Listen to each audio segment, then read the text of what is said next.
पंक्तियां सुनाऊंगी। सुई पर लिखा है मैंने, सुई पर। ये सुई कितनी छोटी सी होती है, सुई कितनी छोटी सी होती है, उसकी कीमत भी क्या होती है, उसकी कीमत भी क्या होती है, पर कितनों को रोजी रोटी देती है, कितनों का घर संसार चलाती है। कितनों को रोजी रोटी देती है, कितनों का घर संसार चलाती है। फटे कपड़ों पर रफू सिलाई कर, फटे कपड़ों पर रफू सिलाई कर, घर घर की गरीबी और आबरू ढकती है, घर घर की गरीबी और आबरू ढकती है। धन्यवाद। अभी कहानी का शीर्षक है रिश्ते में दर्द और खुशी दोनों है। रिश्ते में दर्द और खुशी दोनों है। प्रहलाद जी उम्र एक हुई 45 साल की। घर में पत्नी, 20 साल का लड़का, 12 साल का लड़का और 8 साल की बेटी है।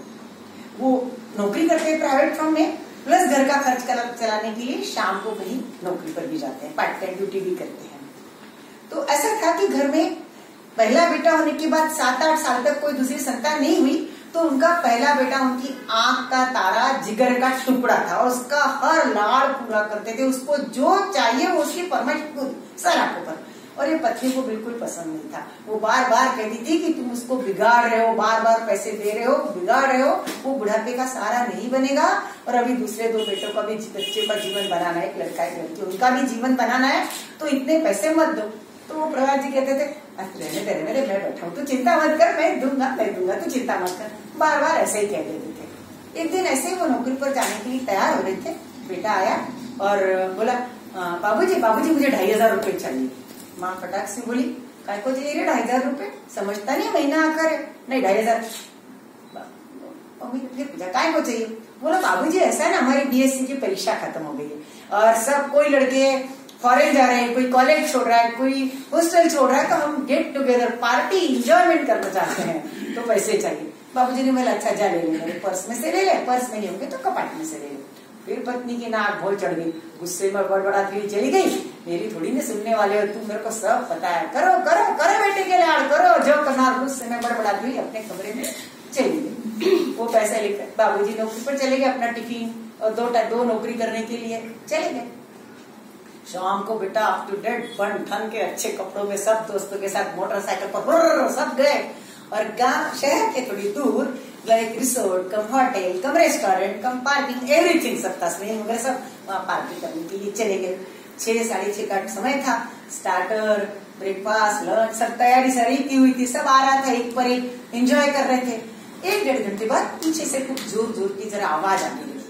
उन्होंने सब जवान लड़के थे, पीछे मुड़कर देखा कि क्या चल रहा है। उन्होंने देखा तो कोई एक बंदा बहुत सूट बूट भारी कपड़े में आया था और किसी स्टाफ ने उनके कपड़ों पर कुछ गिरा दिया था। तो नाराज हो गए कि अभी मेरा सब कारपोरेट का स्टाफ आएगा, मुझे बोलना है, मेरे कपड़े खराब हो गए। वो बहुत नाराज हो गए, मालिक को भी बुला लिया और मालिक आया तन तन तन तन करते हुए और वो उसने देखा उसकी तरफ, स्टाफ की तरफ, और लगभग उस पर हाथ ही उठाया था, उसकी कॉलर पकड़ते हुए उसको गालियां देते हुए बाहर अपने कमरे में ले गए ऑफिस में।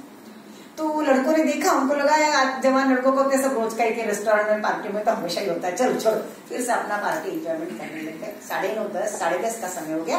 फिर उन्होंने निश्चित किया कि आज की रात को बिल्कुल यादगार रात बनानी है, फेयरवेल है, जाएंगे। तो उन्होंने नक्की किया कि किसी दोस्त के घर 11 बजे के बाद में जाएंगे, रात को 3-4 बजे तक बैठेंगे। ऐसा ही हुआ।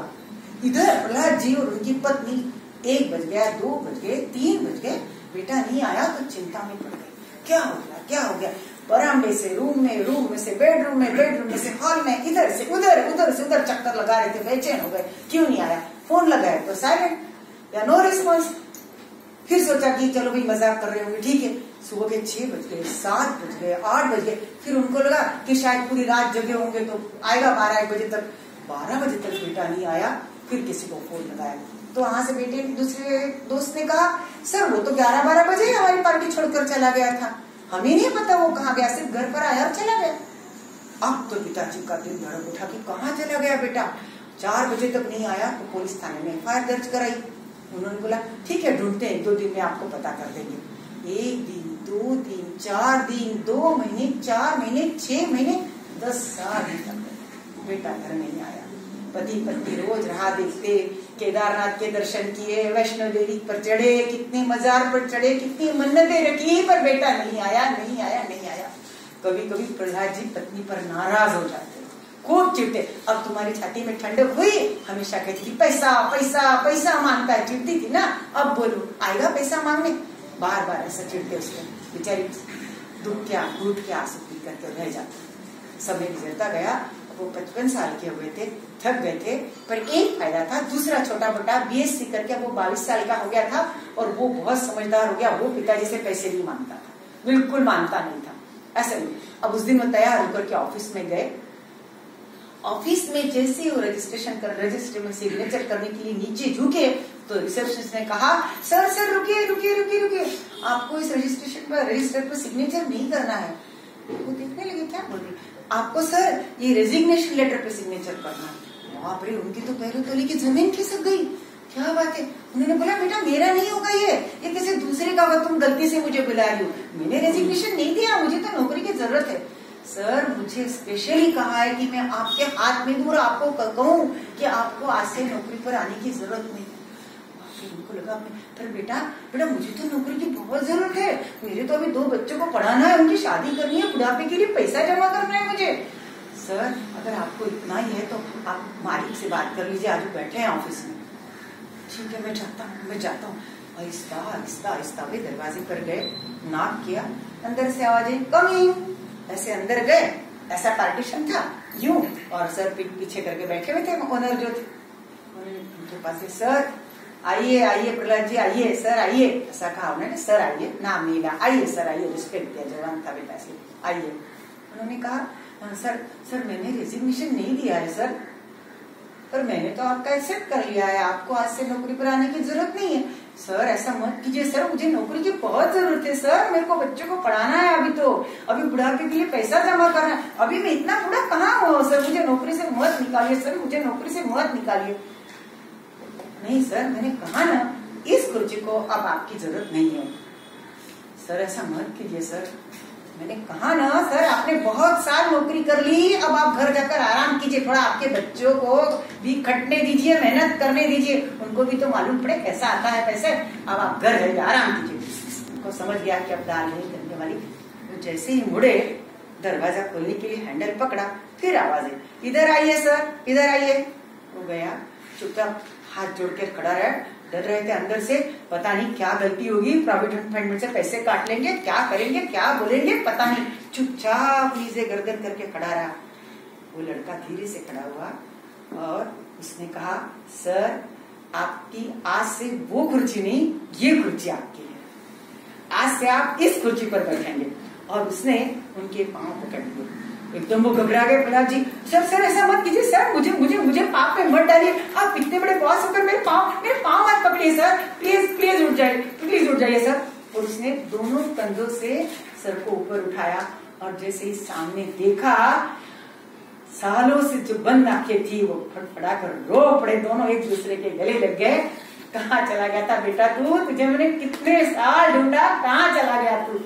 उसने कुर्सी पर बिठाया पिताजी को और सिर्फ इतना ही कहा, उसने कुछ बोल ही नहीं पाया पहले तो फिर उसने सिर्फ इतना ही कहा उसमें कि सर आपने, पिताजी उसने बोला, पर पहले उसके काम करते थे इसलिए जो सम्मान दिया उसने, और उसने उन्हें इस कुर्सी पर बिठा दिया।